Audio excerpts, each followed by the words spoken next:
Rhinite, crise d'asthme, conjonctivite, si ces mots vous sont familiers, vous faites sans doute partie des 10 millions de Français et de Françaises qui souffrent d'allergies saisonnières, également rassemblées sous l'appellation de rhume des foins, malgré leurs origines variées. Selon l'Agence nationale de sécurité sanitaire de l'alimentation, de l'environnement et du travail, ces dernières auraient doublé au cours des 20 dernières années en France. Quelles sont les causes de cette augmentation? Comment savoir si on est allergique? Quels sont les bons gestes à adopter en cas d'allergie? Bonjour à toutes et à tous, je suis Emma Hollen et cette semaine dans Futura Santé, on récolte les dernières informations au sujet des allergies saisonnières. Selon les scientifiques travaillant sur les allergies respiratoires, les principaux suspects de leur augmentation croissante sont le changement climatique et la pollution atmosphérique. Concernant le premier, l'augmentation des températures a en effet tendance à prolonger la durée de la pollinisation. Ajoutez également à cela le fait que la concentration en dioxyde de carbone dans l'atmosphère augmente significativement la quantité de pollen produite par les végétaux. Et qui dit pollen dit... Si jusqu'à présent vous n'aviez pas été dérangé par ce désagrément saisonnier, ne vous considérez pas encore tiré d'affaire, car plus nous sommes exposés à ces grains volatiles, plus notre système immunitaire est susceptible de réagir de manière visible pour s'en protéger.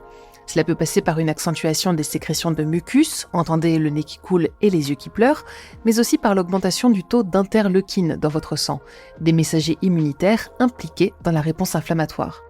Du côté cette fois de la pollution atmosphérique, toutes les substances irritantes pour nos voies respiratoires, comme la poussière, les poils d'animaux de compagnie, la fumée de tabac, les microplastiques ou encore les particules fines, etc., participent du phénomène en mettant nos cellules immunitaires à rude épreuve. Au-delà de ces facteurs aggravants, dont les politiques publiques doivent prendre la mesure, un pollen en particulier inquiète les chercheurs et les chercheuses, le pollen d'ambroisie.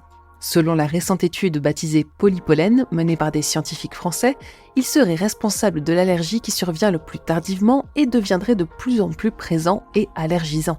Le nombre d'allergies à ce pollen pourrait passer de 3 à 15% en 2050, selon certaines modélisations, soulignant à quel point les allergies respiratoires sont un enjeu de santé publique majeur. Si vous présentez des symptômes, comme des crises d'éternuement, le nez qui gratte, les yeux qui démangent ou l'armoie, et une respiration sifflante ou une toux, vous êtes peut-être allergique à une forme de pollen.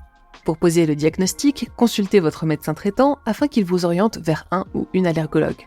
Celui-ci pourra vous faire passer des tests cutanés et des mesures du souffle pour savoir si vos symptômes sont bien dus à une allergie. Afin de limiter votre exposition et vos symptômes, des gestes simples peuvent être appliqués. Rincez vos cheveux le soir, aérez votre domicile au moins 10 minutes par jour, de préférence avant le lever et après le coucher du soleil, et évitez les substances irritantes pour les voies respiratoires. Évitez également les activités en extérieur, hormis l'activité physique qui peut être bénéfique dans ces circonstances, de faire sécher votre linge dehors ou d'ouvrir les vitres si vous vous déplacez en voiture. Pour vous informer régulièrement sur la pollinisation près de chez vous, une carte du réseau national de la surveillance aérobiologique est régulièrement mise à jour sur le site pollen.fr, pollen au pluriel. Enfin, pour les allergologues qui nous écoutent, un récent consensus international a été publié dans la revue Allergy and Rhinology et fait le point sur les dernières recommandations concernant le traitement des patients souffrant d'allergies. C'est tout pour cet épisode de Futura Santé rédigé par Julien Hernandez. Si ce podcast vous plaît, pensez à lui laisser une note et un commentaire et n'hésitez pas à le partager autour de vous. Cette semaine, je vous recommande notre dernier épisode de Futura Innovation dans lequel Thibaut Caudron vous emmène à la rencontre de Coureurs du Dimanche, une start-up proposant des vêtements sportifs 100% français et éco-responsables. Pour le reste, je vous souhaite une excellente journée ou une très bonne soirée, prenez soin de vous et je vous dis à la prochaine dans Futura Santé.